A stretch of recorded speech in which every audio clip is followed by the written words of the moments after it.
Hi, and welcome to an introductory tutorial on information literacy and specifically questions you might ask when picking a database to explore or conduct research. I'm your guide, Elizabeth Griffo. This video and the series following focuses on a database called World History: The Modern Era. However, the principles and practices can be applied to other projects and databases. So let's get started. Begin by asking yourself what main topic is collected within the database. In this case, the World History Database is a collection of primary sources from around the world and throughout time. It offers easy navigation to specific topics, which make it a browsing collection as well, something I find unique in itself for an educational database. Let's dive in deeper and see specifically what subjects are meant by world history. The database is broken down into 8 smaller databases that are subject-specific to the ones shown on this slide. Once you click into a general topic, there are even more ways to break down the time period for which you are researching. In most cases, it will break down into decades. Some general facts to consider. Who is this database for?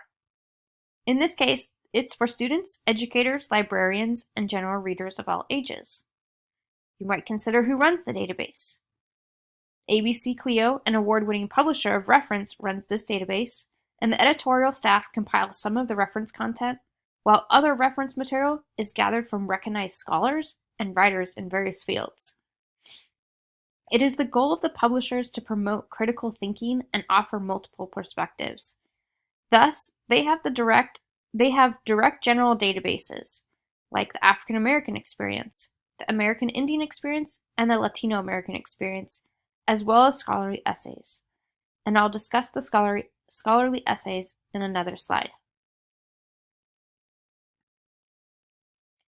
As you can see from the screenshot, there are multiple primary source options to filter. The broader, general resources are good starting points. Media options offer unique and fun variety to your research, and the document sources create a diversified reference list. How much content is in this database?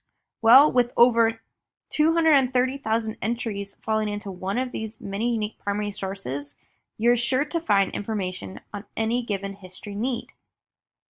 And how about those scholarship essays I mentioned earlier? They have select scholarship essays that appear with direct searches. These essays are thought-provoking and controversial pieces about specific subjects, and they're there to offer insight into complex issues as well as model effective essay writing.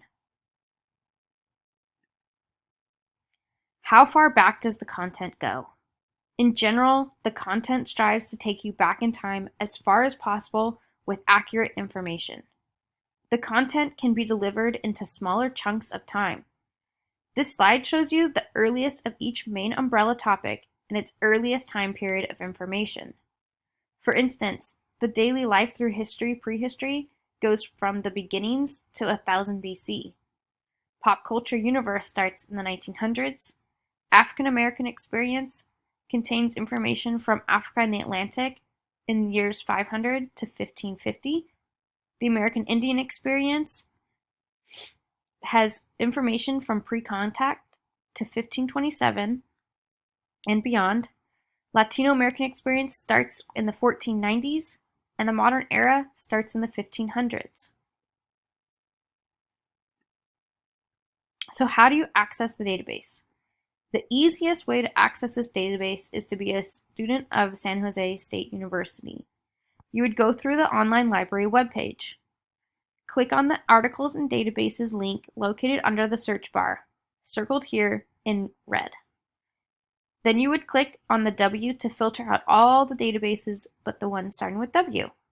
So that way you don't get distracted by all the other wonderful research options. Scroll down to World History: The Modern Era. Click that link and it will take you to the homepage to start your research. You'll use the next video in this series to learn about how to use this database. We'll talk about subjects regarding general searches as well as how to use more of the distinguished tools. Thank you, and I hope you watch the next videos.